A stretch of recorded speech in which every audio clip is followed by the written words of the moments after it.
Hello physios. After the completion of olfactory nerve, next we go into the optic nerve pathway. That is how the course. Do you need not to be confused with the optic nerve.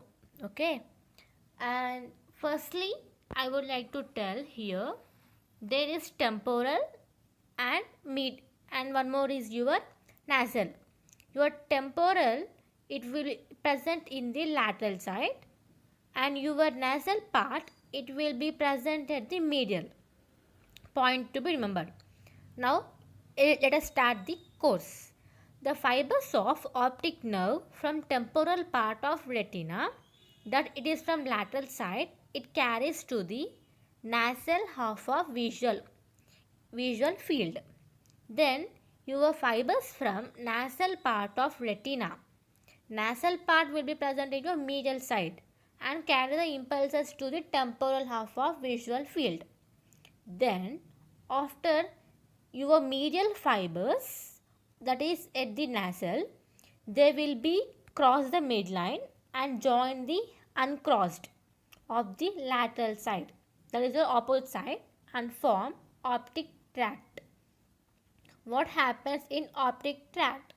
The fibers will be turned around the cerebral peduncle and they reach into the lateral geniculate body. From lateral geniculate body, they reach into the optic radiation. So, some fibers from optic tract, so they do not synapse, but they terminate into other centers of brain, and from optic radiation it gives into the visual cortex. So further I will be simplified in shortly. Your temporal part of your retina, lateral side, and your nasal part of the medial, they carry impulses from the nasal half of visual field and temporal half of visual field respectively. From there, it enters into the optic tract. In optic tract, what happens? There will be medial fibers getting uncrossed to the lateral fibers of opposite side. From optic tract, it enters into the lateral geniculate body. There, it turns the fibers around the lateral geniculate body. From there, it enters into the optic radiation, and optic radiation enters into the visual cortex. Like we have some of the lesions. If the lesion it is at optic nerve, it leads to total blindness, and if the lesion at the optic chiasma, you can see hemianopia. It is nothing but a loss of your partial eye field. And if the lesion is at optic radiation, you can see homonymous hemianopia, that the person can be able to see whether the right eye or left eye side. It is all about your optic nerve pathway. Your next comes your oculomotor nerve. Your oculomotor nerve will arises from the midbrain.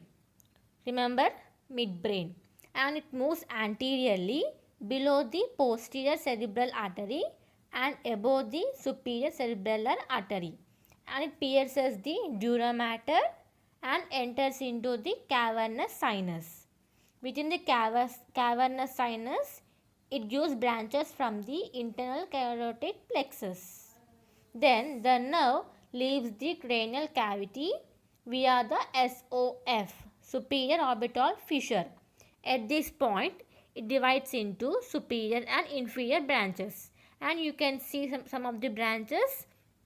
Superior branches gives rise to superior rectus, levator palpi superioris, and inferior branches gives rise to medial rectus, inferior oblique ciliary ganglion, short ciliary nerve, and sphincter pupillae.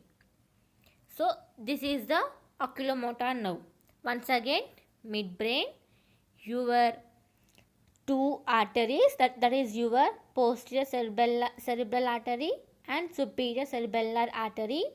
Next, cavernous sinus, and it cavernous sinus internal carotid plexus, and it leaves the cranial cavity and via the SOF, and it gives rise to two branches, superior branch, inferior branch, and their muscles. Next, talking about trochlear nerve. Look at the flow chart.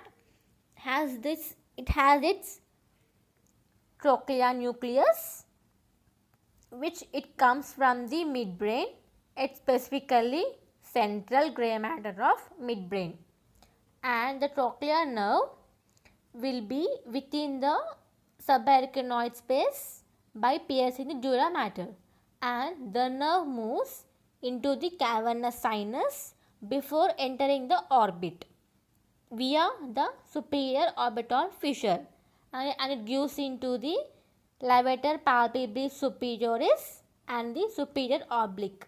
Remember the mnemonic SO4 LR6. SO4 is nothing but superior oblique 4, that is your trochlear nerve. Once again, midbrain, subarachnoid space, cavernous sinus, superior orbital fissure, and SO4. Next comes into the trigeminal nerve. It's a combination of both sensory and mixed. It gives rise to three sensory nuclei. Three sensory nucleus. What are they? There are mesencephalic principal sensory, spinal nuclei of trigeminal nerve, and one motor nucleus. It is about extends from midbrain to the medulla. And at the level of pons, it gives rise to sensory root and motor root.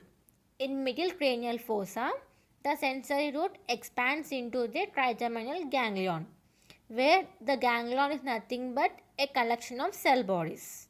Then trigeminal ganglion, it enters into the trigeminal cave, that is lateral to the cavernous sinus.